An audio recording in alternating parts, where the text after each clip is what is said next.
Hello, everybody, and welcome back to another episode of Naturally High. And today we're going to talk about something that's dear to my heart. Now, I always say that it's either super exciting or someone super special, but that's truly how I feel. And today, the subject we're going to talk about is what I call emotional sobriety, which is the ability to take a moment between stimulus and response and choose how we want to respond. And when we master this skill, we come into the land of emotional maturity, where we have resilience over our emotions. So if you're not someone who's actively in recovery, I want you to stay with us because many of us struggle from the same emotional patterns and we become hijacked by them. And if you've learned to put down drugs and alcohol and have stopped any maladaptive behavior, you may wonder what's next. You may even find yourself wondering, is this all there is? Then this episode is definitely for you. Or maybe you ponder about feeling yourself being ambushed by your own emotions and react highly to people around you. It's like they almost strike a nerve. It's like a knee-jerk reaction. And that can happen on a daily basis. And we may not even understand why. But obviously something gets activated in us and then it happens in a millisecond as to our response. So we're going to talk about how can we slow that process down. And sometimes for some people, it may feel like everything is personal. It's about you, even when it's not about you. And I know that was true for me, especially when I first started in my recovery journey. So you could feel easily triggered by family, friends, coworkers, or just by your own human quirks. And, being human, I talk about this all the time, is so quirky, for want of a better word, because we don't understand ourselves. And that is really part of it. Like if we really had started like a user's map, a guide map to figure this out, it would be so much easier. So this is what we want to do in this session, is really unpack some of that. So why does it happen that when we have the best intentions, we somehow end up completely reacting to something that we wish we could just unwind? And that's when we know we've been activated emotionally and we really want to come back to our equilibrium or center or, put that sentence back in our mouth, but we don't know how to do it. So today, not only are we going to learn how to be emotional resilient, we're going to talk a little bit about our brain's neuroplasticity and how we can create new habits and conditioning that makes emotional resilience easy and effortless, and more importantly, sustainable. And that is the key. When something feels really hard, like we're doing the heavy lifting, it becomes really tough to stay the course. And we're also going to examine the crucial pause between stimulus and response, where your true power lives in that pause. And then we're going to talk about ultimately a lifestyle redesign. Creating a life that feels so aligned and meaningful that it becomes your best protection against any relapse or regression back to some sort of behavior that you no longer want in your life. So if you're ready to move from just getting by in life and settling to all that there is to finding genuine freedom, you're definitely in the right place. So before we go deeper, I would like us to have a common understanding of what emotional sobriety is and why it's so important. Originally, the term was merged from 12-step circles, and it was written by Bill Wilson, and it described as the next frontier in long-term recovery. Now, Bill W. really understood that abstinence was never the goal. Abstinence is what gets you into the game for growth, because without that, you can't have that. It's the same for people who don't use substances in the same way. Unless you have any sense of awareness of what's going on for you, it's virtually impossible to really be able to change any behavior that you're not aware of. And he described it as finding freedom from emotional extremes and from relying on others or circumstances to regulate your inner state. So people, places, and things. So he was saying that we don't want to have these volatile emotional patterns like that are extreme, like, pure anger, pure inconsolable, those kinds of fluctuations. And we don't want to be outsourcing our power to others, people, places, or things or conditions to be able to regulate our internal state. Otherwise, we're always going to be dependent on how things need to be in order for us to be okay. So I look at emotional sobriety as the foundation for all deeper emotional healing. In other words, it's the eternal work that is required first before we can master any emotional maturity. Now, what typically happens for a lot of people who use substances, and this can happen even if you don't use substances or you've had a traumatic exposure, you tend to really, your emotional development is arrested at that age. So if it happened at age 10 or age 12, you may start to function like a 12-year-old. Your brain stops developing in a healthy way of development. And so you learn the adaptive way of being in order to get by. And that's where you get hijacked. You get it hijacked at the actual age that there was an interruption, whether it was from drugs and alcohol, whether it was from a traumatic experience. And so unless we sort of understand this, it's going to set the stage for all maladaptive behaviors. And we really want to look at setting the stage for freedom, right? Real fulfillment in life, and take you beyond just resilience, getting by, doing whatever you can, to truly flourishing. And this is what we're going to discuss today. I'm excited. Like, this is where our freedom lies. One of the things I want to talk about in emotional sobriety, it is the gateway to our freedom. So it's offering us a chance to emotionally regulate, and that provides stabilization for us. And many times people who use drugs and alcohol, or maladaptive cycles, even like whether it's gaming, whether it's sex addictions, whether it's food addictions, when they're not settled or emotionally regulated, what's going to happen is they're going to go pick up, especially if they're in a heightened, activated state of dysregulation when something's not going their way, which is why it's so crucial to learn this skill. Emotional sobriety also offers us the ability to have full range of our emotions without being hijacked by them. So we want to be able to navigate our behaviors without feeling the consequences of like, oh, I did that again and wish that you hadn't, right? It's our ability to develop inner resilience, inner balance, and discernment when we're having those tough decisions and faced with challenges or triggers that typically would send us into destructive behaviors. We want to be able to have the resolve to be able to pull us back and not enter into the cycle once again. And one of the long-term benefits of this is people who do, especially for the recovery people, is that people who develop emotional sobriety tend to have more stable long-term abstinence, strong relationships, and overall satisfaction in life. So sobriety is so much more than picking up. Like, that is the entry into the game of personal development and growth. You know, for about people who don't use it could be a crisis that brings us in. It could be a loss. It could be anything. Or we're just sick and tired of being sick and tired, that makes us want to, say, okay, I'm going to change this. I'm just tired of this same pattern and I want more. And that's really what something has to give in order for us to really want to change.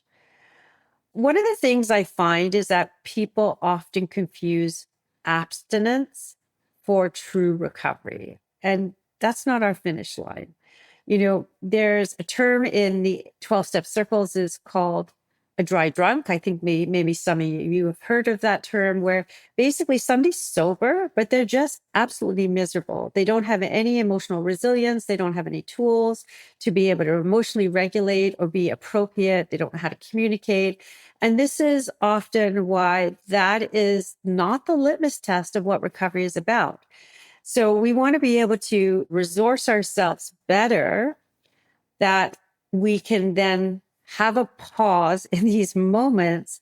In other words, put the brakes on and be able to then be discerning about our next choice. And we're going to talk about that today, well, how you can do that and what you can do. I think sometimes there's a tendency to judge our recovery, and that we think it's supposed to be easier than it is. Like, I know from me personally, I've judged my own process, like maybe a lesson that it took me a long time to learn. And I think, oh, I should have learned this years ago. I wasn't ready to learn what I needed to learn at a certain time. So I think we can judge our process and regress to like, you're so stupid. What were you thinking? Why didn't you know this? And, all the self-talk that's really destructive. And these are the things that send us back to our habits. So we really want to keep an awareness on that. And, typically what happens at the beginning of a recovery journey is that you must have heard this term called the pink cloud. It's very much like falling in love. Things are really improving. They feel better. Our relationships are feeling better. it feels very rosy and cozy, I guess. And then in time, you recognize that this is your life, just like that new love wears off after a period of time, whether it's a year or two, and life sets in and life does life, right? And it just can feel a little flat at times. Entering into recovery and withdrawal from substances is really the doorway to the discovery journey and our freedom. And that is what I want for every single one of you. Every single one of you, even if recovery is not part of your language, you are entitled to have a life that you love so much, that you feel emotionally free, that you can feel joy, that you're vital, that you can just transcend those limiting stories, those limiting beliefs that you've always hung on to because that's how we were programmed. All of us have been programmed, whether it's from our family, whether it's from culture, whether it's from schools, education, institutions, whatever. And we need to learn to cope differently and understand how to mitigate these overwhelming emotions that literally hijack us in our everyday life if we don't have tools for them.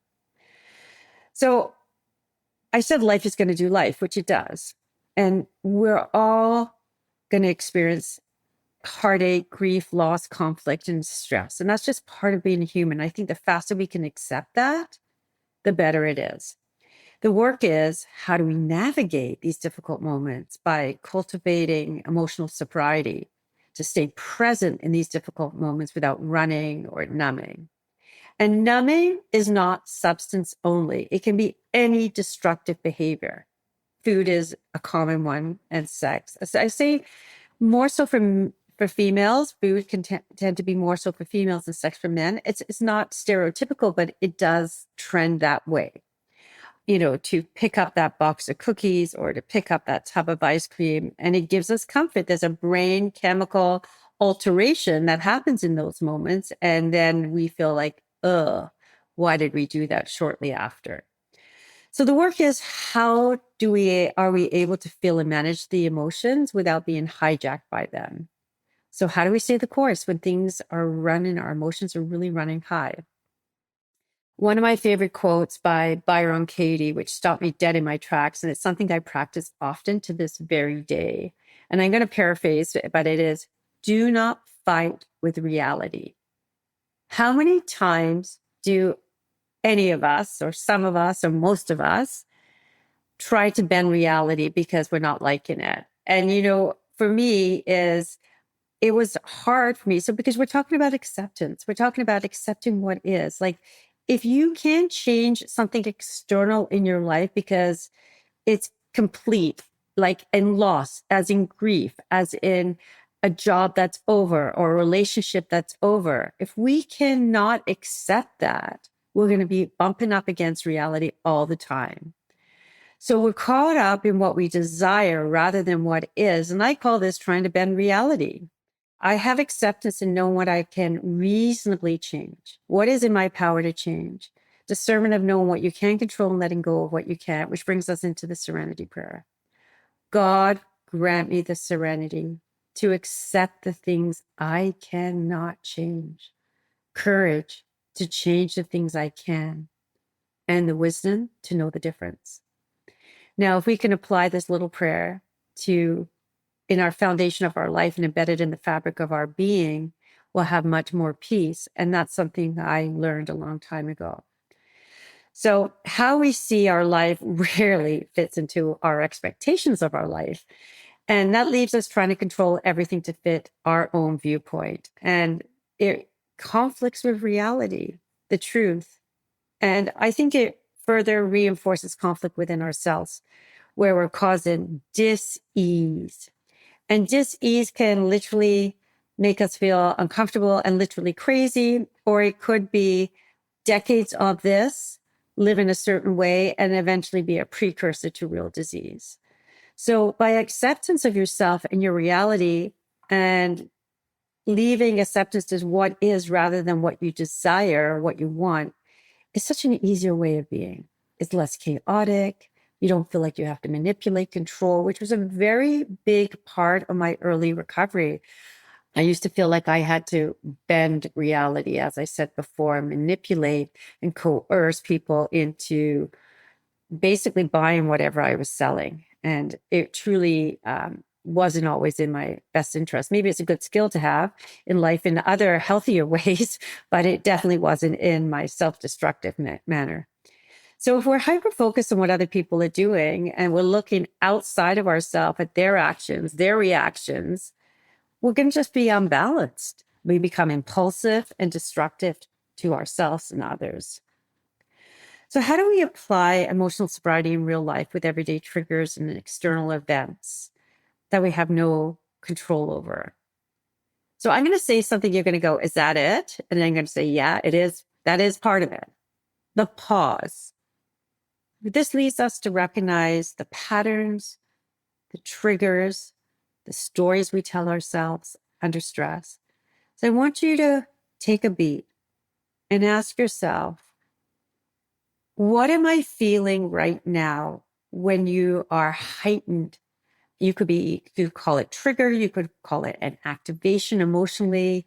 It could be something that really upsets you. And I want you to take that pause. If you could just take a beat when that happens for you, you may not have the answer, but in between the pause and the space of you doing the next thing is where your power lies. And this is so important because we often are so reactive. We hydroplane through our life. We're not even in this present moment. We're thinking about where we're going next, right? Like, what are we doing? What are we doing? What are we doing? How are we going to manage this, that, when we bypass the present moment? So it's virtually impossible for us to do anything different if we're not in the moment. And this is what I'm asking you and I'm inviting you to do, is to be in the moment and look for that sacred pause.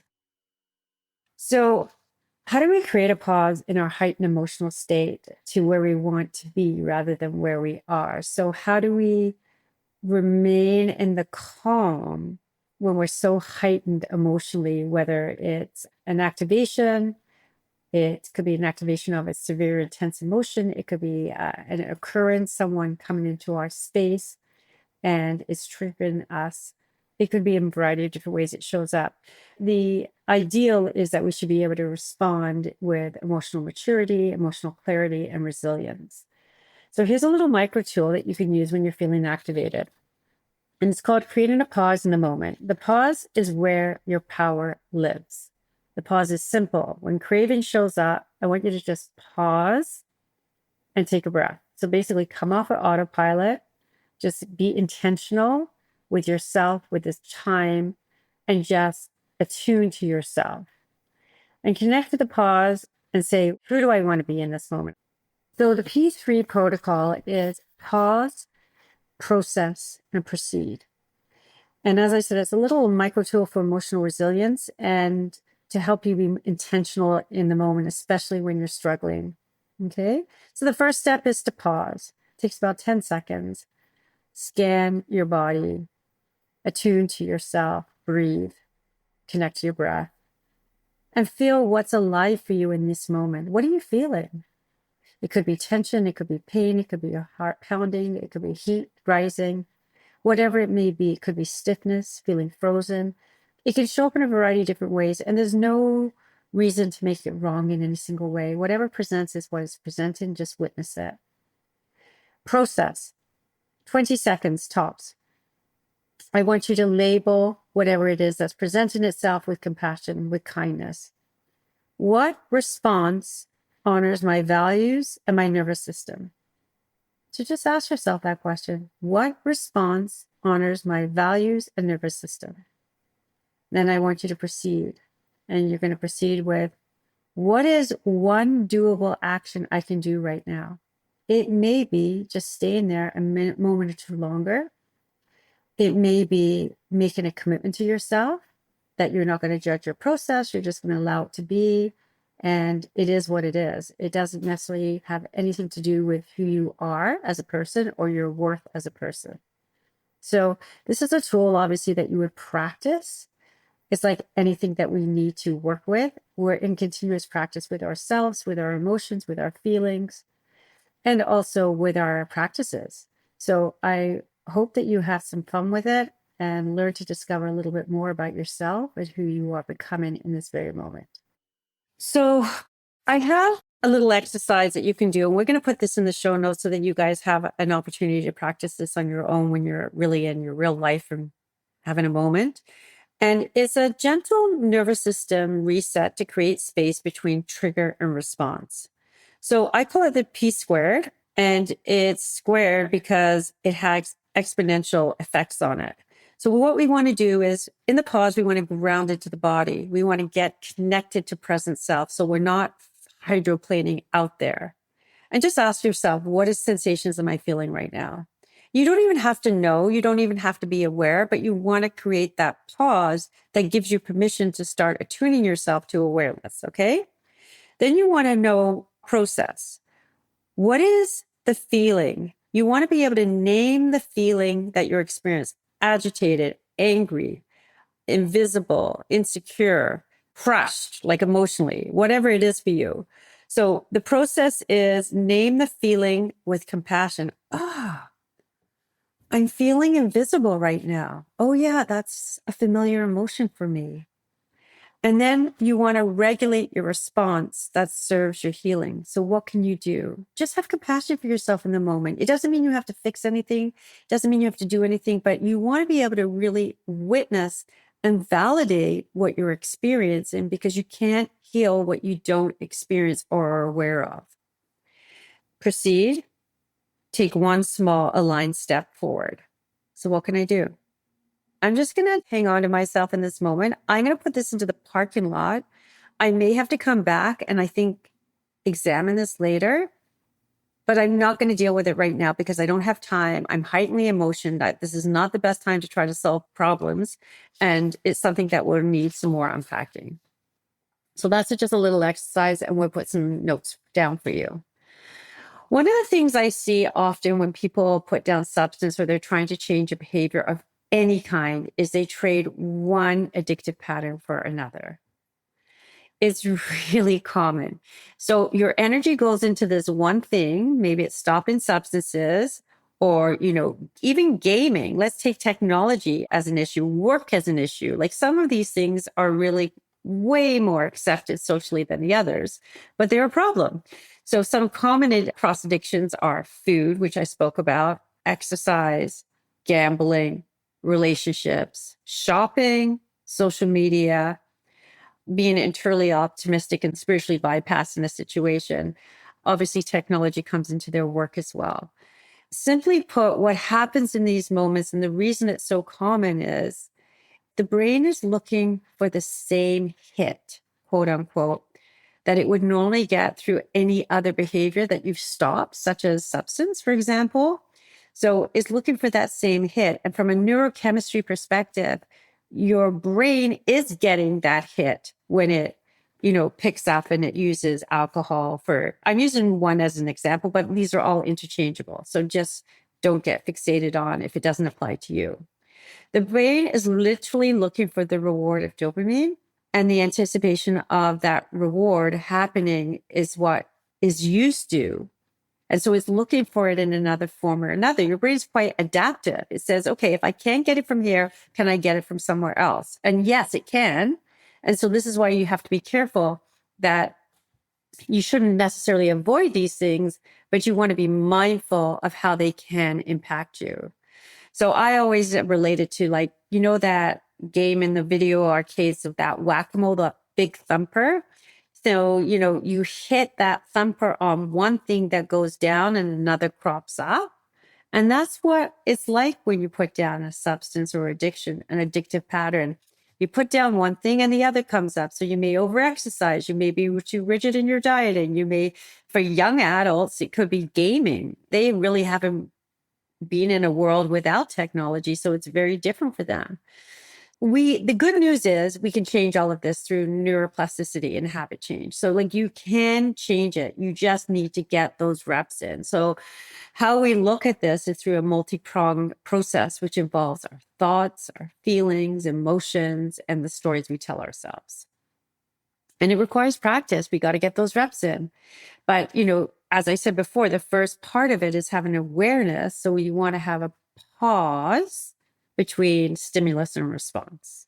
And that just makes sense because otherwise you're just going to go off. We work very quickly and with our subconscious brain, and it's very fast.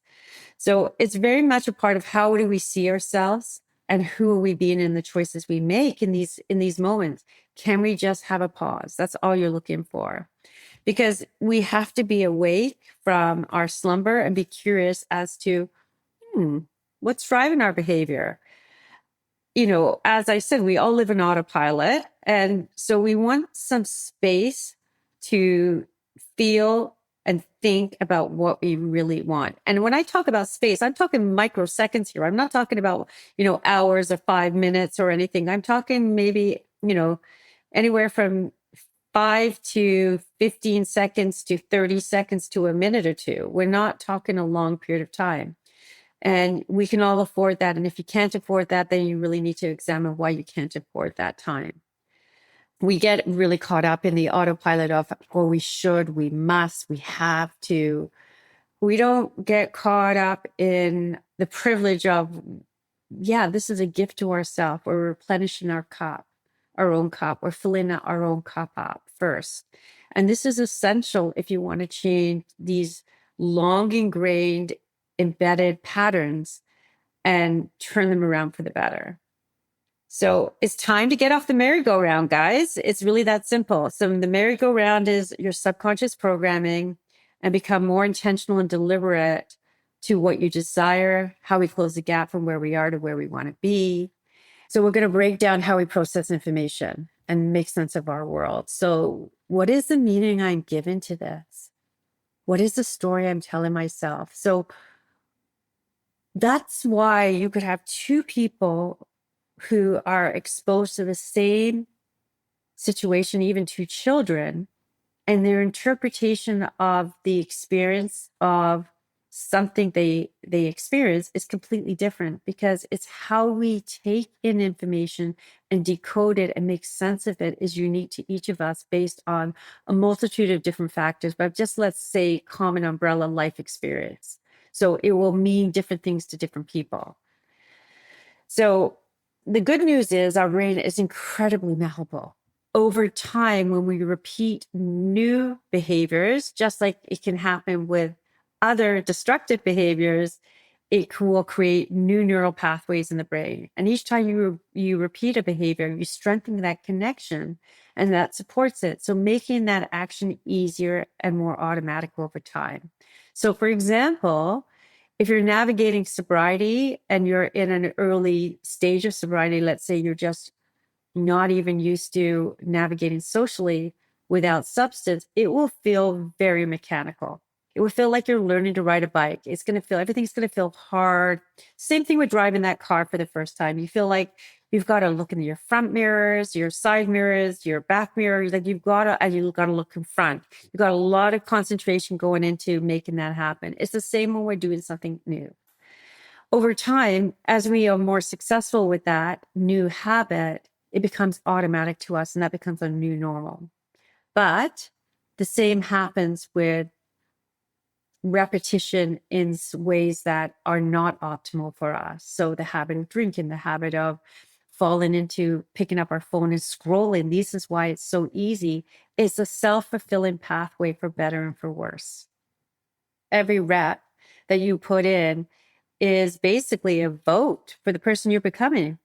What you practice today builds the brain pathway for who you're going to become tomorrow. It's really that simple. So we want to keep optimizing new experiences that are healthier for us. You guys probably know that we use a very small, minute part of our brain compared to our capacity, our true capacity.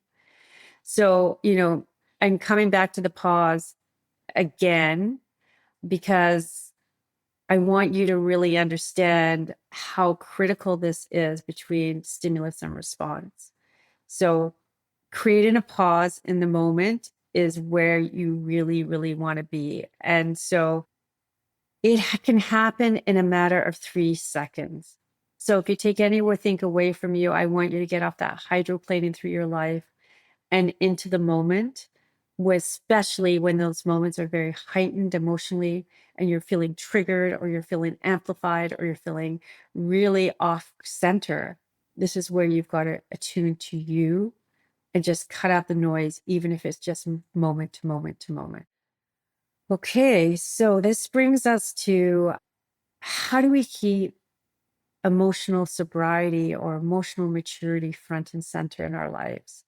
A lot of us have been conditioned through our early programming to be someone we may have outgrown, we may not want to be, we may not like, because it's just part of our history, it's part of our conditioning. And there's no blame or shame here. It's just that everybody was doing their best. But I think the problem is that we adapted in ways that, who do we need to be in order to be loved? And so that sent us into abandoning ourselves, essentially. And many of us enter a journey of recovery or self-healing, not by choice, by circumstance. We are usually presented with that fork in the road moment, like whether it's marrying someone, whether it's taking a job offer, whether it's ignoring your intuition, whether it's being presented with a set of circumstances of grief and loss. But we're forced to take a look at our life in a way that we've never done up until that point in time. And it's not what will take us where we want to go sometimes, unless we're prepared to make a change. And sometimes that may feel like it's asking too much of us, because what we have always known up until this moment has maybe worked really well for us. But it's not brought us the most fulfillment, the most joy, the happiness that we truly are seeking. So, we have little faith and strength as how we're going to move forward from a place of fear of, we have to do this, or there's external pressures, or relapse is something that is embedded with shame rather than reoccurrences. And so we want to build our life to move forward in a way that feels integral to who we are being. We need to build our life on desire, purpose, and alignment within our work, within our relationships, and our health, and who we are spiritually. Now, that may sound like a tall task, and it is to some degree, but it doesn't all happen at the same time. Okay, so there's priorities on staging of what needs to be done first. And it's challenging, because the very thing that made your world work, which is deriving some comfort, whether it's from the tub of ice cream or from that substance that you use to just, shut down all the noise, is no longer available to you. And you're going to be confronted with new levels of accountability, maybe boundaries, different rhythms in your life, and environments that at first make it feel so difficult. But with time, I can assure you, it becomes your new normal, and your new, so natural to you. And more importantly, you never really want to ever go back. You thought it was good, just getting by, but really it's beyond that. So I just want to go back. So emotional sobriety or emotional maturity is giving you choice from moment to moment to moment. Otherwise we leave things to chance. And so if your failure to plan is planning to fail, it's very similar. Unless we're really deliberate about what we're doing here, this will be the same for us. So that's what I want for you. We're talking about what comes after physical sobriety and emotional sobriety. Is the silver lining in life.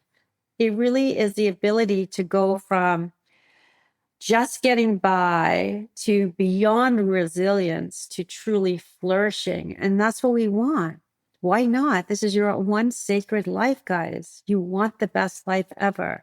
And it's available to you, no different than it is to the person standing beside you. So my hope is that you're walking away with a deeper understanding that you're not broken at all. It's rather not what's wrong with you, rather than what happened to you.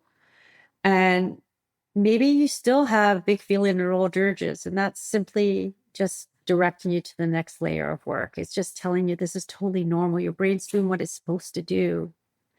And you need to protect you and find an easier pathway that feels more kinder, more compassionate, more familiar, and a way for you to feel truly better.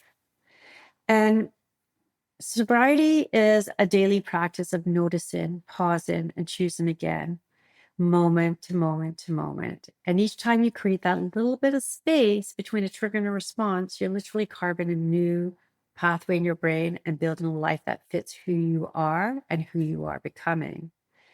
So if this episode resonated with you, I want you to take a moment to ask yourself, where am I still living on autopilot? And what's one small choice I can make by design instead? So choice rather than chance.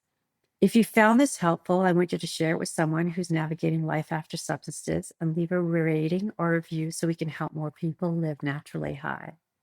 And I've left some questions for you guys in the show notes for your own self-reflection. And if you're willing, I would love you to choose some of those questions and just give yourself some space to answer honestly. Whenever you do this work, just remember that you are the beneficiary of the work that you do. So it's not me who's getting benefit. It's you who gets benefit when you do the work. So until next time, stay naturally high. Thank you for joining me for this episode of Naturally High. If this conversation resonated with you, I'd love to hear your thoughts. Please leave a rating and review on Apple Podcasts or Spotify, or reach out to me through the links in the show notes. Together, we're changing the way the world approaches mental health, addiction, and trauma. Remember to like, subscribe, and leave a rating for Naturally High on Spotify, Apple Podcasts, or wherever you listen so you never miss an episode. For more inspiration and resources, follow me on Instagram at therecovery_concierge or visit therecoveryconcierge.com. Stay empowered, keep rising, and I'll see you in the next episode.